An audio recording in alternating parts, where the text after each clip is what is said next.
Gimbal there, mate. I was get done. Here with owner of the JPM, Jason Pryde. How's that? Yeah, it's good. Just made sure last year wasn't a fluke. Any nerves at all? It didn't seem like you come through here today and it just seemed like cool as a cucumber, we got it covered. Like just full confidence in his abilities. Yeah, definitely have confidence in his abilities. I was pretty nervous earlier in the week, just with all the prep, just trying to make sure the car was right and nothing would fall off it or anything. So I went over the car probably too many times, but yeah, I think it's all worth it. What about the race itself? Like, you obviously won it last year, so the monkey's off the back a little bit with that. Like, is there any nerves for you? Are you just wanting to win, or just whatever happens? No, this race, when at the initial start and it went green for a while, I was really happy when we started to see lap traffic, and I thought that's where he'd come to his own. And then there was just lots of restarts, and I thought, man, this 35 laps just might be like 4 short heat races, and we'll be in a lot of trouble. But yeah, we got some of the longer runs, and then one of the restarts worked in our favour, and I think he went from 4th to 1st. Yeah. I think he just bombed him, and then he kind of set sail, and that was it. It's just... Corey Day looks crazy fast, smashing the wall. Dane was looking fast. Like, he never looks fast. I think that and then he just comes. Yeah. I agree completely. That last restart, though, where he actually, I think it was 5 to go or something, and he led. He railed the top as hard as I've ever seen him drive then on those last few laps. So that was cool. And then, yeah, we had that red and seen, I was really surprised how well the tyres were. And I knew we were pretty good from then on in. Is it like excitement or relief to win? Relief for me once the car pushed off of the main and he was in a good spot. It's just up to him now, and he's the best at what he does. So, yeah, I was relieved after that, and just, yeah, I guess we handed the car to him, and he done what he's here to do, and yeah, it's just a good feeling, really. I think it's really important for everyone, the guys that have been helping me, and Chanel selling the merch, and Trevor that come over and give him a hand is it's just really important for them guys, and obviously for Callum himself to get another win. It's awesome. And you probably won't be able to speak on it, but I think it's such a recognition for him to win again for the effort that you put in. Like, I know you probably won't speak about it, but you look at the tent. No one's seen a tent like this in Speedway. I know the amount of effort that yourself and Chanel and the rest of the JPM put in to make this event go through and to put Kyle in the seat and stuff like that. I think it's well-deserved recognition for the effort that you guys put in to win 2 of these, and yeah, it's a team effort. Yeah, absolutely, it's a team effort, and we always want to try and step it up a bit. You know, this high limit race is getting pretty big, and we want to do our part to it. And I think what we did last year, seen a few other teams have definitely stepped it up. So overall, it lifts the bar, and I was thinking, oh yeah, what I could do different, and we come up with a couple of different ideas, which has been cool. But yeah, it's just important that we put our best foot forward and try and present the sport to where I think it should be. We should be doing these races a lot more often. Well, Beto wants more than a 4-hour celebration. Beto's put the kids away, and you look real good with that necklace on. It's the only time you'll see a gold chain around my neck. Thanks, mate. Well, here with crew chief of Crickety Motorsports, Matty Cochrane. This is your job, and this is what you do. But like, Dane's also your best mate. I barely know the bloke, and I was more nervous watching that race than I reckon seeing my missus walk down the aisle. How did you go out in the middle? Yeah, it's probably the most nervous I've been for Dane in a sprint car. I used to get nervous all the time. Used to get nervous all the time when he raced the midget. But that's just because it was all our own deal, you know, and we knew that if something happened, then we might not be racing the next week. Yeah. So it was a different kind of nervous tonight. But yeah, once the race started, it was just purely just watching that car and seeing what it was doing, and yeah, I don't know. It's a weird feeling. I feel like there's like this progression where, like, maybe last year Dane could have started off the front like that, but if someone passed him, he might have hung on like that. I feel like the last 2 nights he's passing them back. Like when Jock got him in the first couple of nights, he's coming back past him. Like, is that a progression that you've seen in him? Like with I spoke about it on the stage today. Like, he's starting to get a few tools in the arsenal, and yeah, he's starting to make those passes back. Just 2 secs, mate. And do you see that? Look how we can, if he gets past, he's got the skill set now to actually pass him back. Yeah, especially as you said, this year it's been. Yeah, I think he's just gone up that extra level where he's using different parts of the racetrack because, well, you know, I think last year it was just like, you know, if it's on the wall, you just got to pound the wall and that's it. But it seems like obviously I reckon watching J-Mac a lot last year when he dominated here last year using different parts of the track, and you don't have to knock the wall down every lap, and you don't have to hit the wall all the time. You can actually come off the wall, keep the wheels under you and still be fast, and I think that's what he's doing this year. Crazy you say that. He literally reminded me of J-Mac last year. J-Mac could try different lines and never lose ground, and I feel like that's what Dane did this year. Like last night he slid himself once and I thought maybe that's not the move, but he slid himself, still kept up with him. Like it's such a massive improvement for him. In terms of the car, would you change anything? Do you feel like you got the setup right for tonight? How do you assess the feature race now? I actually haven't spoken to Dane about the race yet. Yeah. But from what I've seen, I think we were pretty much on the money. I think maybe once we I kind of had a feeling the track would go away a little bit more than it did the other night. So I just tightened up a whisker more, and I think we kind of did have a good car. So without talking to Dane, I don't think I would have changed much myself. Well, so you haven't I haven't even spoken to him yet. I mean, obviously after the race, I gave him a hug, but we actually haven't had our little debrief that we usually have about, could we have been better? Where could we have been better? But I guess it'll happen on the way home. So he collects Rico there in that crash, and you can hear the engine. And could you see the Nerf bar from where you at all, or could you tell? I couldn't see the Nerf bar, but just with the smoke coming off the right rear, I knew exactly what had happened, and then I could also hear it too. So the headers are all caved in as well. So testament to the sport. I'm not sure if you spoke to J-Mac at all, but like J-Mac grabbing that, drilling it out, like he's a class act, and like for him to know exactly what to do like that, and for you guys to get the car right, did you think it was going to hang on for those 2 laps once you had a look at it? Yeah, once we had a look at it and we got that Nerf bar off the tyre a little bit, and J-Mac helped us out, big time there, and drilled some holes in the headers to let the gases out. So, but yeah, James has been really good to us actually, both me and Dane. He's kind of like mentors Dane a little bit. They were always talking, and James gives him, especially last year, James was giving him a lot of tips, and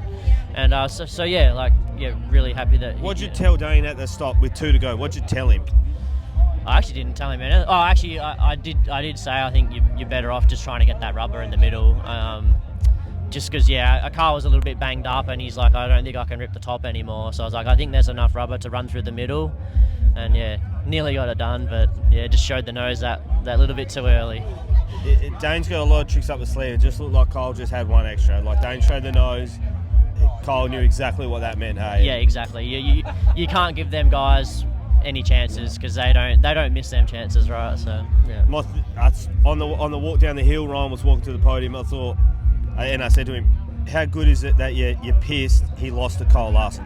Yeah, it's such a weird feeling, man. Like I'm really happy. Like we've been solid the last 3 nights, but at the same time, I'm just like so bummed we didn't win that. You know what I mean? It's 110 or whatever to 25 Ks. It's just a fair drop. It is a fair drop, but to me, it's not even about the money. Just to win a race like that is, to be honest, like to be competitive in a race like that is unreal to me. I'm just so pumped for him. He's come a long way in the last year, and I'm just pumped to see him racing so good right now. It's also a testament to yourself, mate. Like, I feel like you could almost make a case that Dane should be undefeated. Like, he could have won round 1. He could have went through. You guys went to Tolma, won at Tolma. Like, I feel like Crickety Motorsports is not back, but like. If you're an American, this is the first team that you'd want to call. If you like what you guys have done this year, and Dane can't do it without what you're doing with the car and stuff. I think you guys should be proud of yourself, and obviously Ryan Krikke gives you guys everything that you need to do what you're doing. And mate, times must be good. Yeah, it's all kind of coming together. It's been a long process. I think some people just think it's like happened overnight, but I'm pretty sure this is our 6th year together now, and every year we get better, and hopefully we still keep getting better. But it's like just everyone involved, everyone that comes and helps us out. And you said Ryan's just been great with me and Dane, kind of just letting us do what we think we need to do to get to this level, and and he's got our back 100%. Awesome, mate. Well done. Thanks for the time. Appreciate it. Highline Motorsports here with Callum Macedo, 5th to 4th. Fuck, you looked racy the whole weekend, mate. Like, how do you... I know it's pretty early. How do you look back and assess it already? Yeah, I mean, I think that there was a few deciding moments in that race that just took me out of out of a shot at, to win. But I think we had the car to win, which I'm super proud of. And you know, me and Bob and Jason and everybody have been putting in a lot of work this whole last week, and just fine-tuning this thing and getting it perfect. And yeah, I was super happy at the end of the day. And you know, 4th is not exactly what I wanted, but I'm happy with it. So yeah, it was good. You obviously didn't come over with the team that you thought you were coming on, but you clearly landed on your feet, mate. And I think it's a credit to Bob and Cody and Daryl Clayton to put this deal together and put you in the car and to be fast right out the gate like you were on Boxing Day and stuff like that. Like, there's a lot of unknowns for you. I know we spoke and it was online at the time, but like, is it like nerve-wracking coming over to an unknown team and stuff like that, and like you got to put your reputation on the line? That could come over and it could be shit, you know? Like, is that nerve-wracking coming over for that? It is, but man, I have a few people here in Australia that I really believe in and you know, really respect. And one of those guys is Kenny Mack, and I called Kenny and just said, hey man, like, what do you think about this team? I've never really heard of it. But he said one of his brand new engines was going to go in it, and he said Bob was working on it, and said a lot of high things about Bob. And yeah, it got me motivated, and I wanted to come over here and run really well. So yeah, I was super excited to land at somewhere that was good and have some personable people, and you know, it kind of feel like a family. So they've all been really welcoming, and I'm super grateful to be here at Highline Motorsports. What about, let's go back to the race. Is there something that you would change? Like, should you have done something differently? Like, now that you assess it sort of half an hour to an hour after it, like, could you have done anything different that might have changed the result? I just think that, yeah, like there was a couple sliders on Buddy that really, you know, broke my momentum and just didn't work out. But there was also a couple cautions that just didn't go my way. Like, I got by Kyle at one point, the guy that won, and got by him off turn 2, and then the caution came out, right? And I think that would have put me in good track position to be able to make something happen late in the race. And that caution came out, and then that late caution, I'm not sure, you know, the 65 just got by me off of turn 2, and then the caution came out, and then all of a sudden he's in front of me in the next restart. So I think they messed that up, and it kind of, you know, took me out of a position to be on the podium at least at the end. But yeah, there was just a few moments there in the race that, you know, decide whether you're going to win $100,000 or not. And obviously we were on the wrong side of that tonight. But yeah, it's part of racing, right? It's part of life. You don't always get what you want, but yeah, proud of this team.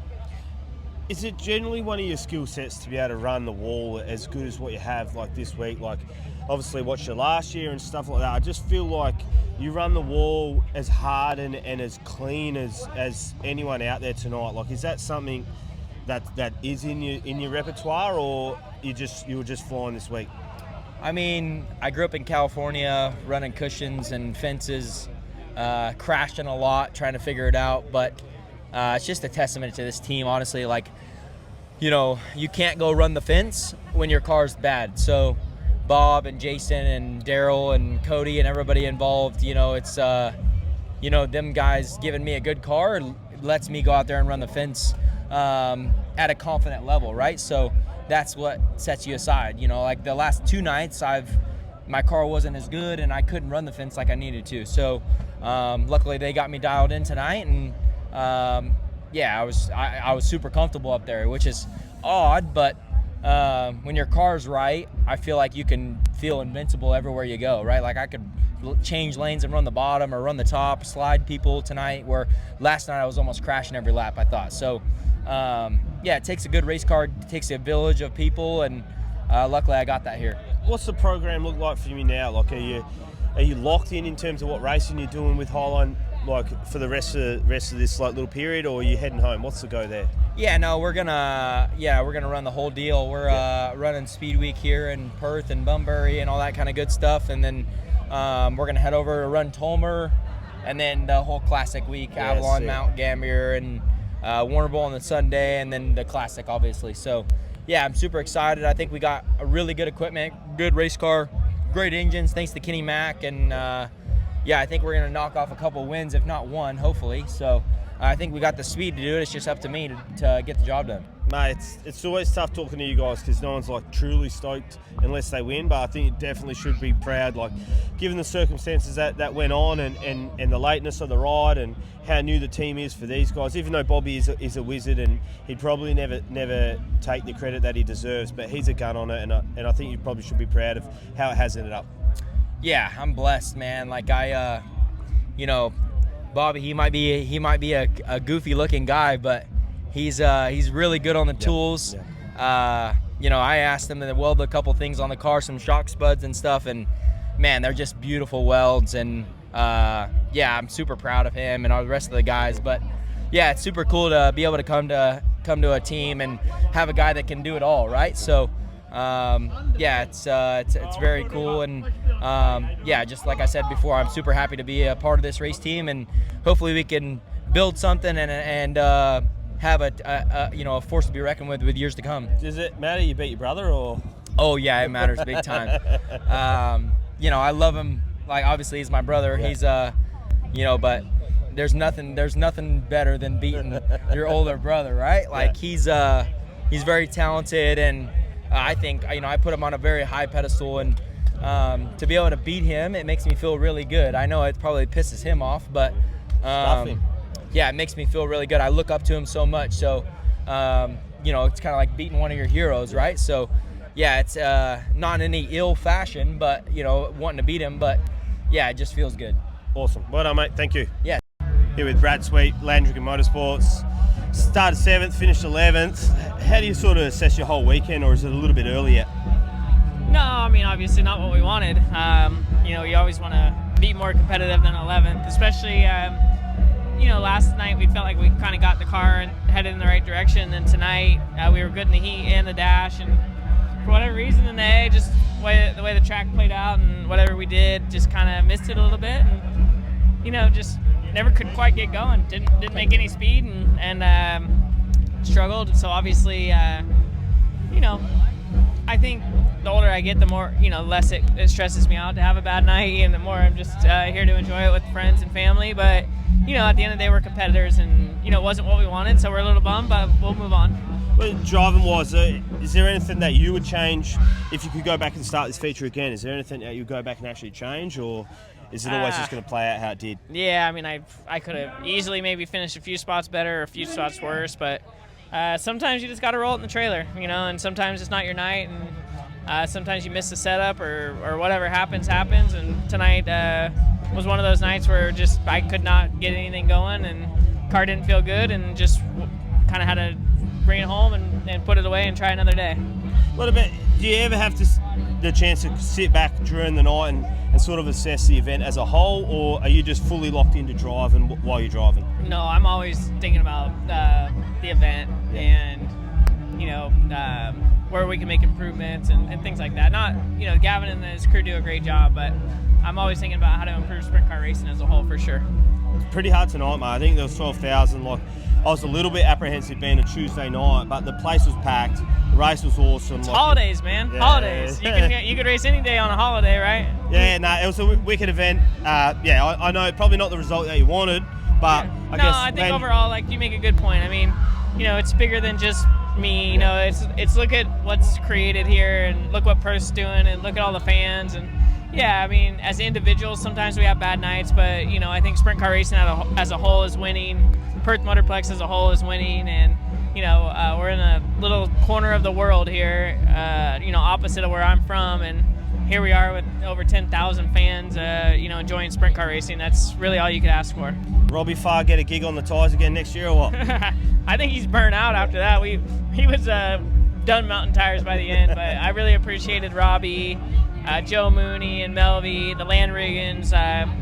You know, I feel bad that we didn't get them a better result, but, you know, that's just racing, and you look at around here, they're all still having a good time. You know, got the barbecue and a couple beers going, and sometimes that's what it's all about. It's just family and creating good memories. Well, yeah, I appreciate as a local. I appreciate what you guys have done for our local scene, and that's awesome. So yeah. I know you're not going to be stoked with the result, but awesome event. Shit happens. Yeah, cheers, mate. Here with Callum Williamson from Williamson Motorsports. You've had people drive your cars before. How weird is it to be out there with your car? Yeah, it's so much different. Like I'm almost like cheering the car on as I'm racing. Go. Yeah. So obviously tonight I actually passed him, and I felt bad because I knew he was going to be better later on as well in the night. So he passed me back, and I was glad for that, and he pounded it. But other than that, like we were quicker as well. So we had a bit of a run, and but yeah, definitely seeing your own car on the track's a pretty proud moment for our team. We never thought we'd even put a 2-car team together, and we didn't think it would even be possible to do it. But Brody Moller, Dad, all the boys, Nate, and they done a good job all weekend and made it look like it was easy for us. What about you? Like tonight, 8th.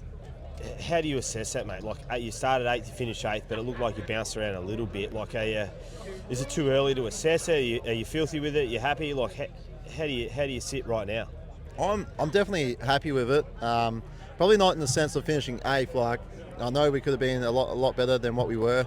It's probably one of those races where you probably need to start up in the first 3 rows to really have a crack at it. We're on the 4th row, which is pretty close to it, but we spent the first 2 nights trying to find speed with our car. We had a brand new car, brand new engine coming into obviously these high limit rounds and Boxing Day. We popped the brand new engine, then put our spare in that's got probably 16 nights on it, which ain't the freshest engine, as you would know. And we tried figuring out the chassis to that engine, and just nothing would happen. It just didn't get any grip. Couldn't get the thing rolling, and we persevered with it on the first night high limits. Still couldn't do much with that chassis. Second night didn't do much, and then we just told Brody that this thing ain't working, and he just said no, it's definitely not. And we took the car back to our workshop in Wangara, got the other car out, that was the roller, brought it down to last night. The boys worked on it until about 4:30 in the morning, just putting the engine in and getting it ready, and went out there and it was just a whole new car again, just beautiful. So it's a real shame that we didn't have that pace in the first 2 nights, because I reckon if we did, we'd probably be starting a lot further up, or probably would have locked ourselves in, because I feel like we're pretty confident around the Motorplex. Yeah. What's the thought process behind a new car? You just think like it's going to be all new and you'll get the same out of it? Like, was there something wrong with this, or is it just like it's new, it's got to be better mentality? Yeah, it's just, well, you always want to throw one up on the shelf for when you go over east. So the best thing to do is keep a car that you know is good, so you can whack up on the mez for when you go over east, and your brand new car that looks pretty in the shed, go run it, get it dirty, and figure it out. But it sort of bit us a little bit, so that's what we've done previously. I was never a big believer on a car, from chassis to chassis, that there could be a dead chassis and one could be good. I was never a believer in it until last night. Yeah, okay. So now all these people say one chassis could be good, another chassis can't. Big believer in it. I just think we have probably a dud chassis and we got to figure it out. Did you find yourself at all when you were racing looking to see where Corey was? Or you just I actually did. I passed him and I was like, all right, I'm sweet, I'm getting going, and I pulled my wing ram back and it popped right back into the trunk by accident. So as I was pushing that down, I had a few cars go past me and seen Corey Day go past me, and I was just got swamped by cars. So I was just like, well, where's he going? And he just fucking took off. But he done a good job. He's I wouldn't say it, but he just sort of just pounds the hell out of the wall and just does a good job. And that's pretty much how I like to drive as well. And I like seeing other people do it. I know Dane does it, so I like watching him. I like watching Corey Day do it. So when you get the chance to sit up their ass and watch them pound the wall, it's pretty cool. Mate, it's such an awesome thing that you've done for Speedway to put him in the car. I did a little live show with Robbie Farr and asked him if there's any car in the entire pits that you could drive that would bring you back. What is it? He said your car. Yeah. That must be pretty cool. We're very proud of it.